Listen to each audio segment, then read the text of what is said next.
இன்னைக்கு நம்ம வீடியோவில் ஸ்பைசியான க்ரீன் சில்லியை வச்சு எப்படி சட்னி பண்ணலான்னு பார்க்கலாம். அதுக்காக நான் ஒரு 10-12 பச்சை மிளகாய் எடுத்திருக்கேன். 10-12 பூண்டு பல் தோல் உரிச்சது, ஒரு சின்ன நெல்லிக்காய் சைஸ் புளி, ஒரு கைப்பிடி அளவு கொத்தமல்லி தழை, கொஞ்சமாக கருவேப்பிலை, உப்பு தேவையான அளவு, நல்லெண்ணெய் தேவையான அளவு. இப்போ எப்படி செய்யலான்னு பார்க்கலாம். இப்போ ஸ்டவ் ஆன் பண்ணி ஒரு பேன் எடுத்து வச்சுருக்கேன். இதில் ஒரு 2 டேபிள் ஸ்பூன் நல்லெண்ணெய் சேர்த்துக்கிறேன். இப்போ எண்ணெய் சூடானதும் இதில் பச்சை மிளகாய் சேர்த்துடலாம்.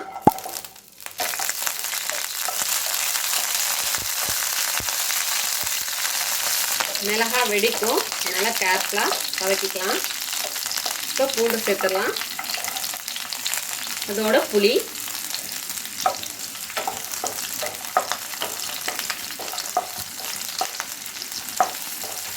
இந்த பூண்டோட கலர் மாறணும், அது வரைக்கும் நல்லா வதக்கிப்போம். இப்போ பூண்டு பச்சை மிளகாய் கலர் நல்லா சேஞ்ச் ஆகிருக்கு. இதில் கருவேப்பிலை சேர்த்துடலாம். கருவேப்பிலை நல்லா பொரியட்டும். அதுக்காக தான் கொஞ்சம் கூடுதலாக எண்ணெய் சேர்த்துக்கணும், அது பொரிஞ்சு வரணும், அதான் டேஸ்ட் நல்லாயிருக்கும். இப்போ கருவேப்பிலையும் நல்லா பொரிஞ்சு வருது. இப்போ அதோட கொத்தமல்லி தழை,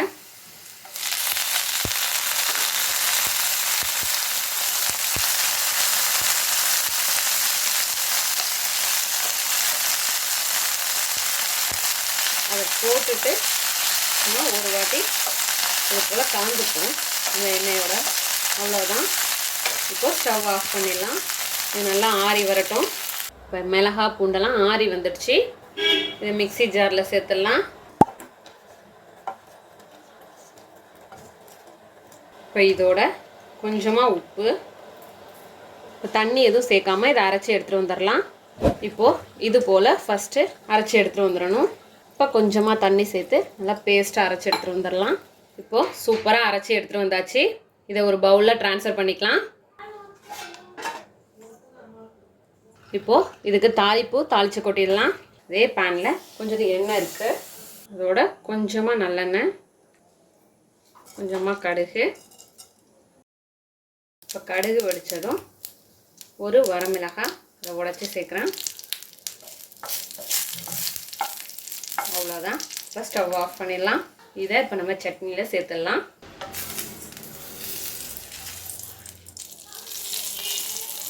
நம்மளோட அருமையான அற்புதமான ஸ்பைசியான க்ரீன் சில்லி சட்னி தயாராகிடுச்சு.